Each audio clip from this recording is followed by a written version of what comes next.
We're joined now by Surgeon General Dr. Jerome Adams. Dr. Adams, thank you for joining us this morning. We're going to start with Operation Warp Speed. It promised 20 million vaccinations by the end of 2020, and we heard in that piece we're only at 4.8 million. Was this a case of promising too much, or were mistakes made along the way? Well, I think you played a clip of Tony Fauci earlier, and he's been around for 40 years.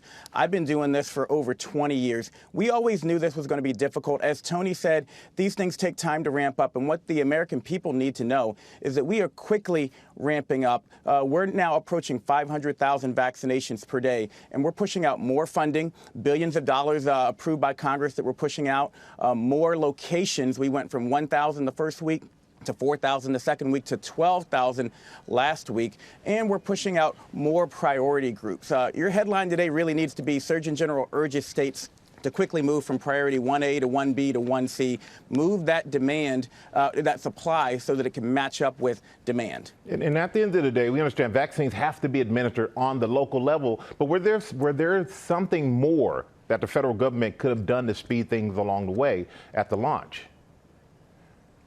Well, we're certainly going to leave no stone unturned. But remember, even in New York, I spent the beginning of 2019 and the end of 2018 in New York dealing with the measles outbreak there. This has always been an issue where it's administered, as you say, at the local level. We're going to continue to work with states. We're going to continue to encourage public-private partnerships.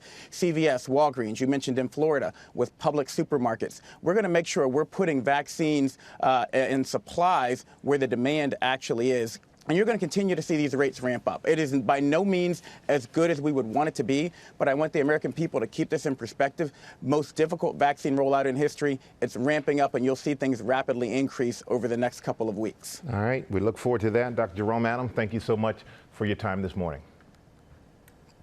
Thank you, Michael, and I'm a Colts fan, but I want to thank your Giants for helping me promote the flu. Sterling Shepard and Eagles, you did the Giants wrong. Hey, we may not win many games, but we try to make sure that people know the right thing to do. Thank you, Doc. Well, hey there, GMA fans. Robin Roberts here. Thanks for checking out our YouTube channel. Lots of great stuff here. So go on, click the subscribe button right over here to get more of awesome videos and content from GMA every day, anytime. We thank you for watching, and we'll see you in the morning on GMA.